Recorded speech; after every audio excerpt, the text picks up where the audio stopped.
Hello and welcome to Send and Use video walkthrough for our Things I Want to Say personal review workbook.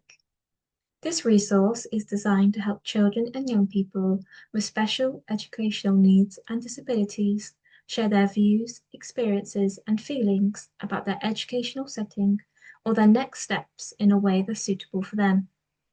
Children and young people with and without education healthcare plans have a right to have their views heard and to have these shaped discussions about their support. On the front page, you will see there are sections to outline some personal details. When completing the workbook, if you are a parent, carer, or professional, you may wish to scribe for the child or young person. They may wish to type their answers, draw pictures, or use symbols.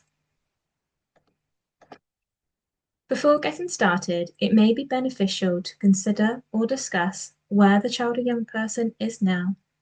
Where do they want to get to? What motivates them? And what support do they require moving forward? The child and young person does not need to complete each section of the workbook. The workbook is here to be a tool to aid expressing themselves as they find suitable.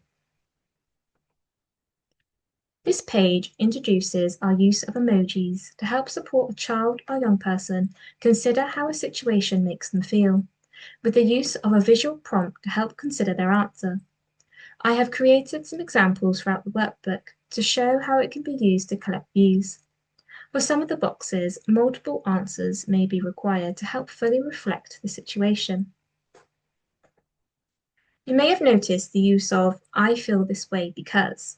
If a child or young person benefits from a sentence starter, this one example is what we have found to be helpful when completing the workbook. When completing these sections, a child or young person can consider sharing about particular subjects, time of the day, friendships, worries and concerns while at their educational setting, or barriers to attendance, to name a few examples.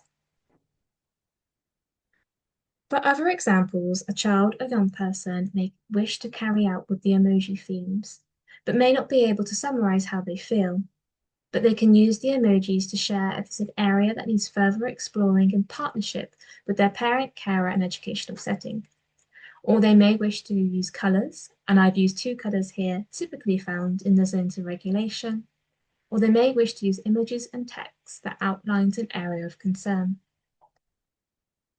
Next, we have a page dedicated to sharing who or what's important to the child and young person, and I've included some examples of some things they may wish to share to help those receiving the workbook understand them as an individual. This page introduces our rating scale to help share current confidence in the areas asked. We have a red thumbs down to highlight low confidence. Our yellow areas are for emerging confidence, and working up the scale to our green area to show high confidence. Again, I've completed some examples to show the scale in use. This page also introduces the child and young person considering their views and feelings on other areas of their life outside of their educational setting. We then move on to having a page that considers what needs to change and be different for the child or young person moving forward. This could be within their educational setting or outside, such as friendships outside of school or attending clubs. Over the next 2 pages, the workbook helps a child or young person scale their current confidence in areas that relate to their future. This may not be applicable for all of those accessing our workbook, but it helps some users consider what further support that they may require as they transition to adulthood and adulthood services. Within the text boxes, they are here to share any thoughts or queries in relation to the score. Over these next few pages, the child or young person will be asked to use the sliding scale to rate their current confidence in a range of areas, both related to their educational, health, and social care. These pages are designed to help identify further areas that could be barriers and that require further support. As we approach the end of our workbook, this page is designed to help identify and bring together the child or young person's views throughout the workbook.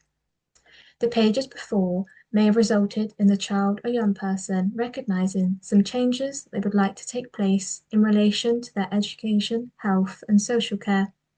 If they are unsure about what changes they would like to take place, you could use this page in meetings to work together with the professionals involved, a partnership working to find a positive way forward together.